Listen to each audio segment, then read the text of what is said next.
C'est peut-être une déclaration qui va rebattre les cartes de la guerre en Ukraine. Pour la première fois, Donald Trump dit qu'il est très énervé contre Vladimir Poutine, accusé de faire traîner le processus de négociation. C'est ce qu'il a confié à une journaliste de NBC, Christine Welker, lors d'une conversation au téléphone. Donald Trump dit qu'il va discuter au téléphone avec Vladimir Poutine dans les prochains jours. Marc Sémon, est-ce que vous êtes surpris par ce revirement ? Un revirement, en tout cas, souvent, dans la parole. Mais c'est vrai que dans les mots, c'est assez fort. Mais on est dans une situation, effectivement, comme le disait très bien Luca tout à l'heure, son négociateur et lui-même ont cédé sur tout. Ils ont cédé sur les territoires qui resteront sous contrôle russe. Ils ont cédé sur la note d'adhésion de l'Ukraine à l'OTAN, sur le non-déploiement de troupes occidentales en Ukraine. Ils ont cédé sur un changement de pouvoir à Kiev. Et évidemment, la logique même dans une telle négociation, pour Poutine, c'est de continuer à faire monter les enchères. Alors la nouvelle chose maintenant, il en parlait quand il était monté à Mourmansk, c'était de faire des élections sous contrôle de l'ONU en Ukraine pour élire une nouvelle équipe dirigeante avec qui négocier. D'ailleurs, au passage, c'est une pas si mauvaise idée. On se demande pourquoi il ne fait pas ça en Russie aussi. Des élections sous le contrôle de l'ONU pour avoir un vrai leadership démocratique. Voilà. Mais donc, il est comme ça. Mais Trump, effectivement, son art du deal, c'est quand même entre businessmen, face à des crocodiles de la diplomatie russe comme Sergueï Lavrov, il est un peu démuni et effectivement, il ne comprend pas pourquoi ça ne passe pas. Son week-end golf est un peu gâché parce qu'il a vécu une très très mauvaise semaine quand même, Trump et l'administration Trump. Alors d'abord, il y a eu la fameuse affaire de la boucle Signal qui était catastrophique. Oui. Ensuite, il y a quand même il y a eu la réunion quand même de la coalition des volontaires à Paris qui a énormément énervé la Maison-Blanche et le département d'État américain. Et ensuite, le camouflet groenlandais où 57 000 Inuits, en fait, font face à l'Empire américain. Donc, effectivement, là, il découvre qu'il y a de l'eau à la mer ou de l'eau au lac, avec la mauvaise volonté de Poutine concernant les accords de paix. Il faut quand même reconnaître aux Ukrainiens d'avoir fait preuve vraiment de très bonne volonté depuis le début, avec la proposition de la trêve. Ils sont en dehors de la dernière demande extravagante américaine sur les minerais et l'énergie. Ils sont pliés à toutes les exigences américaines et rien du côté russe. Donc il était temps que Trump se réveille. Je vous rappelle quand même que hier, il a découvert que les Russes utilisaient des missiles iraniens. Des drones iraniens, alors que ça fait 2 ans que ces drones iraniens sont utilisés par les forces armées russes. Alors tout dans cette interview, Lucas Manger, accordée à notre consoeur de NBC, Donald Trump menace désormais d'imposer de nouvelles taxes sur le pétrole à la Russie. Oui, c'est-à-dire qu'il utilise... Il ne faut pas oublier que Donald Trump dit que le plus beau mot de la langue anglaise, c'est les taxes. Et donc, il adore utiliser cette menace. Force est de constater que depuis 3 ans, il y a des sanctions contre la Russie qui n'ont pas fait plier complètement la Russie, même si ça gêne beaucoup l'économie russe, mais ça ne l'a pas fait tomber. Et puis, aucune guerre ne s'arrête jamais par l'économie, il faut le rappeler. Et c'est... De toute façon, ce type de menaces ne toucheront absolument pas Vladimir Poutine. C'est-à-dire que imposer des nouvelles taxes sur les sanctions sur le pétrole russe, on a vu à quel point la Russie était intelligente et adaptative dans sa manière de contourner notamment les sanctions sur le pétrole avec des flottes de bateaux fantômes, même si petit à petit tout ça est découvert et qu'il y a de plus en plus de lutte contre les navires fantômes russes. Enfin, la Russie continue à réussir à exporter son pétrole. En fait, tout ça fait penser que Vladimir Poutine, encore une fois, a le temps pour lui. Il n'a aucun intérêt à signer une paix rapide, alors que Trump a intérêt à signer une paix rapide. Au milieu de tout ça, et parce qu'on a l'air d'en rire un peu, parce que parfois les propos de Donald Trump ou de son administration prêtent à sourire, mais au milieu de ça, il y a une guerre qui continue, des Ukrainiens qui se battent comme des dingues pour essayer de ne pas se laisser battre par les Russes, et Trump qui impose dans la semaine cauchemardesque que Vincent rappelait, une nouvelle proposition de contrat, puisque c'est un contrat sur les métaux rares et stratégiques en Ukraine, qui est pour ainsi dire, une capitulation, c'est-à-dire que c'est une colonisation des métaux et des ressources de l'Ukraine que Trump essaie d'imposer, et qu'encore une fois, Zelensky, tout en ayant compris essayait de comprendre en tout cas comment il fallait appréhender le personnage de Donald Trump et ne pas le froisser, dit je ne peux pas signer ce texte-là, et en s'en remettant au Congrès, enfin au Parlement ukrainien. Donc Trump est très gêné, mais au milieu de ça, il y a une guerre et un pays qu'on essaie de faire capituler et qui continue à résister. Si vous nous rejoignez en direct sur LCI, c'est une déclaration choc de la part de Donald Trump concernant Vladimir Poutine. Il l'a faite à une journaliste de NBC News, Kristen Welker. Regardez ce qu'elle dit. Le président Trump m'a appelé pour me dire, je cite, qu'il était furieux contre Vladimir Poutine et l'a menacé d'appliquer de nouvelles sanctions sur le pétrole russe. C'est pas une déclaration officielle, mais c'est une déclaration faite à l'un des plus grands médias américains. Si la Russie et moi-même sommes incapables de trouver un accord pour arrêter le bain de sang en Ukraine, et si je considère que c'est la faute de la Russie, ce qui ne sera peut-être pas le cas. Et c'est la première fois qu'on l'entend changer de discours sur Poutine. Nathalie Schrin, vous qui êtes ukrainienne, est-ce que ça vous rassure aujourd'hui ? Moi, ce que j'en déduis, ce que j'en vois, c'est que j'ai travaillé dans une grande entreprise dans le pétrole, et faire un deal avec un contrat avec la Russie, c'est pas ce qu'on peut. C'est très difficile parce que comme les mentalités sont différentes, c'est compliqué de comprendre ce que le russe veut. D'abord, quand on fait un contrat en Russie, c'est toujours avec de l'alcool. Ça, c'est mon chef qui me disait ça. Donc voilà, dans le pétrole, en tout cas, les contrats se faisaient avec de l'alcool. Donc on a intérêt à tenir l'alcool parce que sinon on signe n'importe quoi. Et puis, je pense que Trump, il n'est pas capable de se mettre à la place de l'autre. Il est tellement persuadé d'avoir raison, d'être dans son bon droit, d'être le grand, le tout-puissant, etc. Il comprend pas que l'autre ne raisonne pas pareil que lui.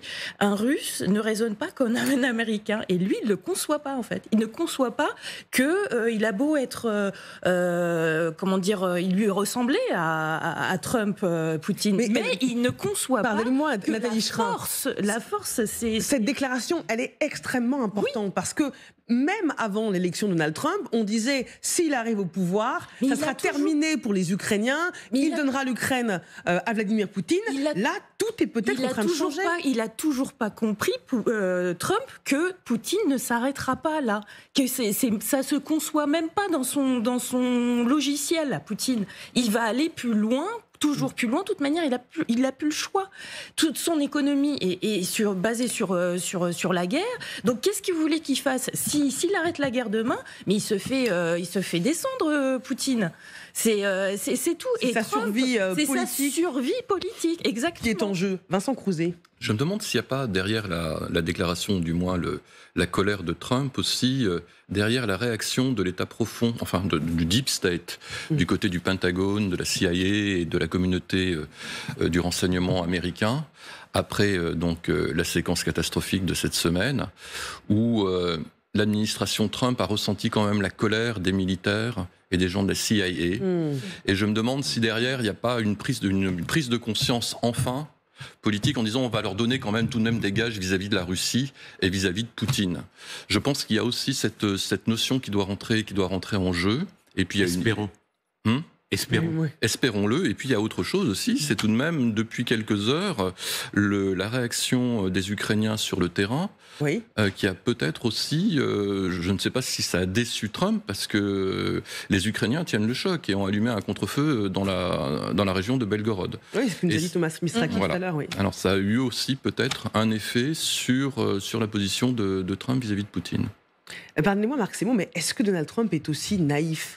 On a le sentiment, vu de France, alors on sait qu'il n'a pas une culture générale extrêmement forte, mais on parle d'un ancien président des États-Unis, il s'est fait réélire. Donc moi j'ai du mal à cerner le jeu, s'il y en a un, du président américain.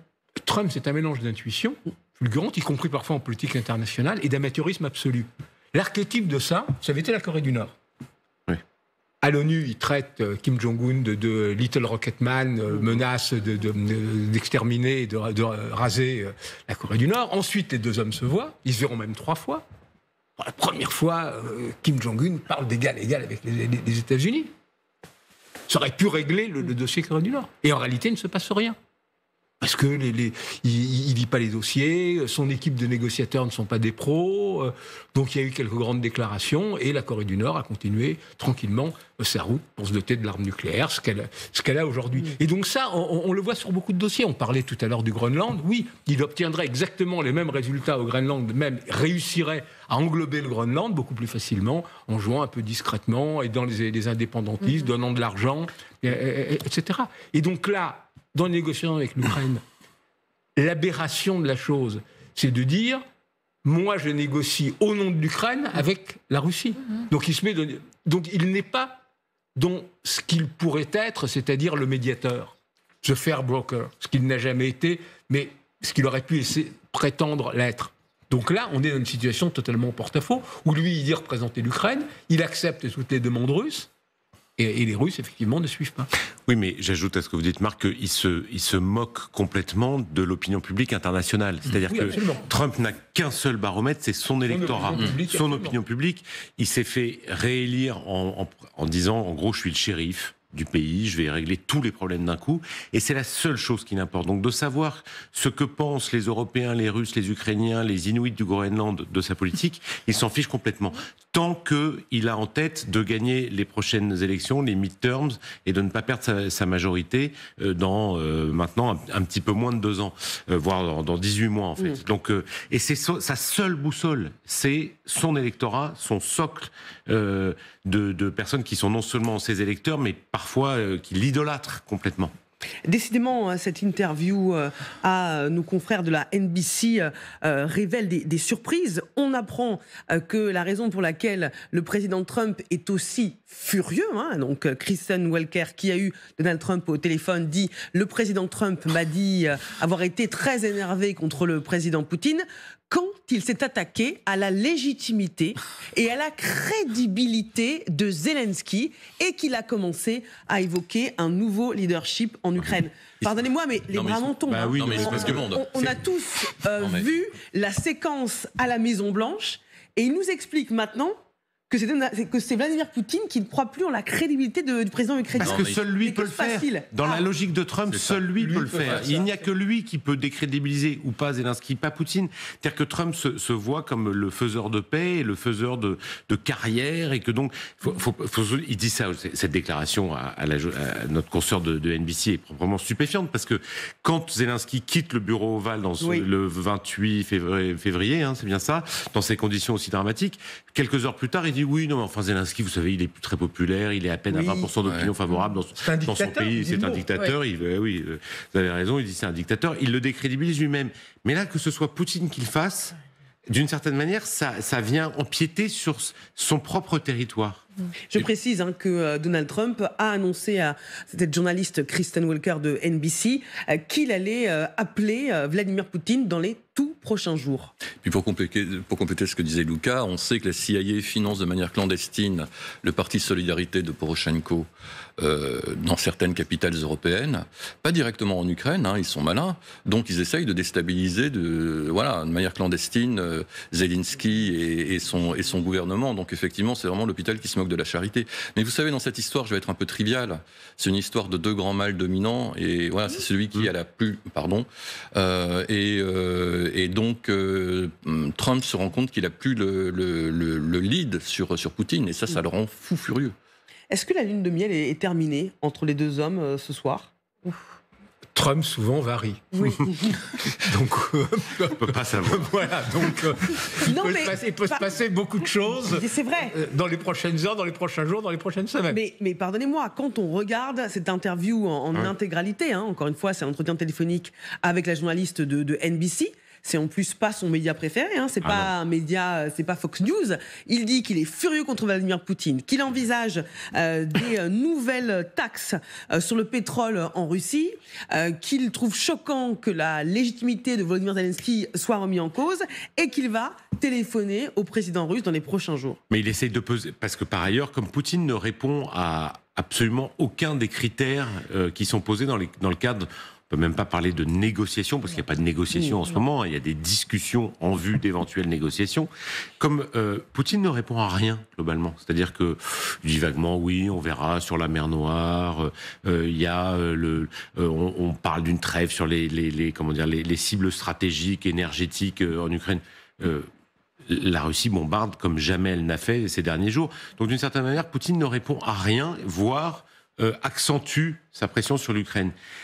Ça fait passer Trump pour un idiot. C'est-à-dire que, du point de vue de son opinion publique, là, donc ce coup de fil à NBC est très intéressant parce que, alors, il va peut-être le démentir dans 2 heures. Hein. Attention, il pourra dire dans 2 heures, mais pas du tout, j'ai pas dit ça. Tout est possible avec le président américain. Vous avez raison. C'est une marxiste insupportable. Enfin, on ne sait pas ce qu'il va pouvoir dire. Mais là, à 16h45, ce qu'il dit, c'est un message auprès, encore une fois, de son opinion publique en disant, attendez. Je me suis peut-être fait rouler un peu dans la farine dans les 48 dernières heures, mais vous allez voir ce que vous allez voir. Vous allez voir ce que vous allez voir. Je vais le rappeler, Poutine, et puis il va bien finir par plier. C'est exactement ça. C'est un combat de coq, mais dans lequel en fait Vladimir Poutine sort et encore une fois, on le dit avec le sourire, malheureusement, mais parce que Poutine en sort totalement gagnant de cet affrontement entre 2 leaders de la Russie et des États-Unis. Pour l'instant, Poutine est gagnant sur toute la ligne.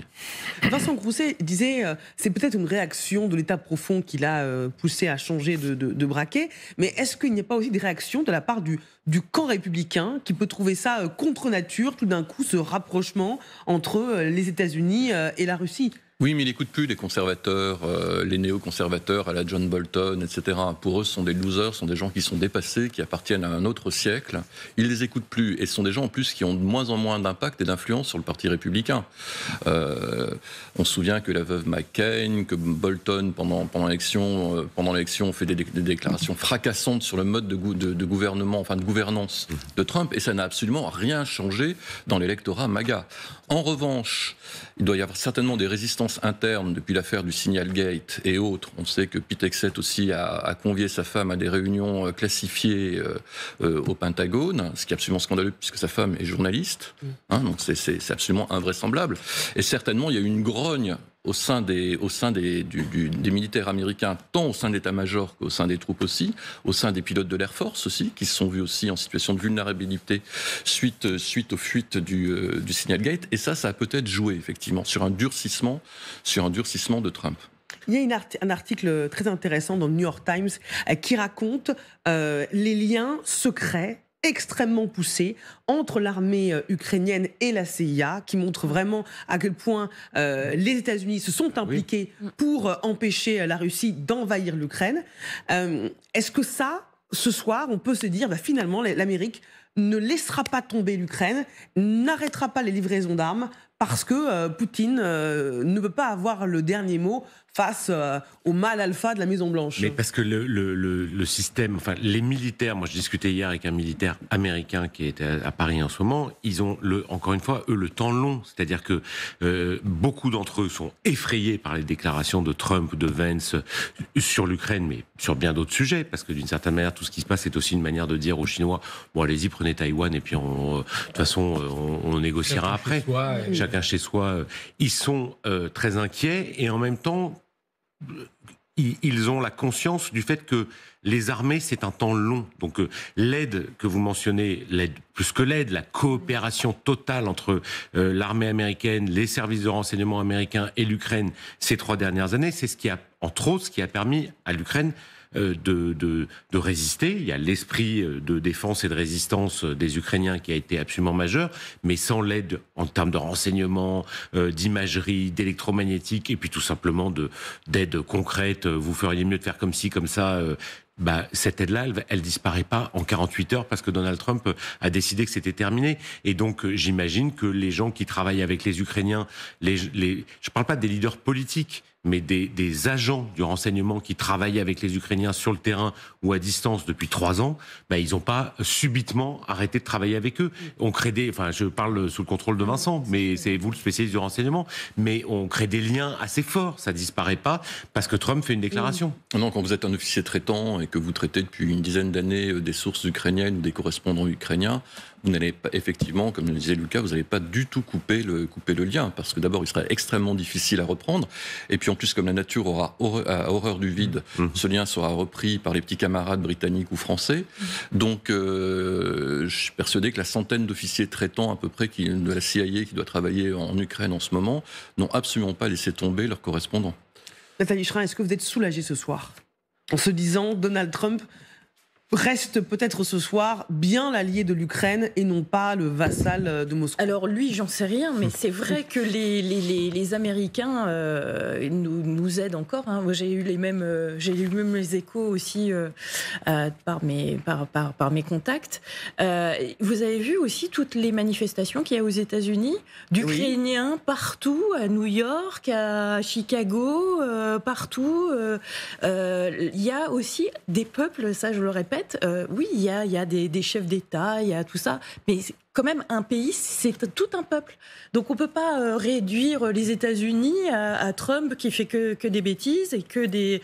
on ne peut pas les réduire à ça. Il y a beaucoup d'Ukrainiens... Il a été élu largement, démocratiquement, Donald Trump. Hein. Oui,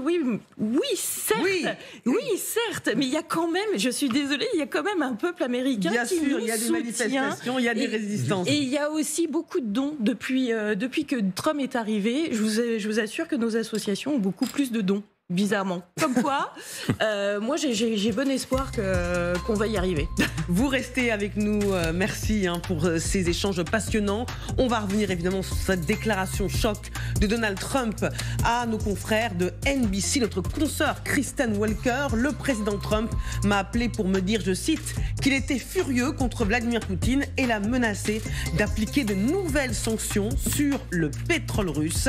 Si la Russie et moi-même sommes incapables de trouver un accord pour arrêter le bain de sang en Ukraine, et si je considère que c'est la faute de la Russie, ce qui ne sera peut-être pas le cas, eh bien, j'imagine qu'il y aura des sanctions. Même si je pense que c'est la faute de la Russie, je vais imposer de nouvelles taxes sur le pétrole venant de Russie. Le ton est donné. À suivre, le débat dimanche présenté par Marie Chantret.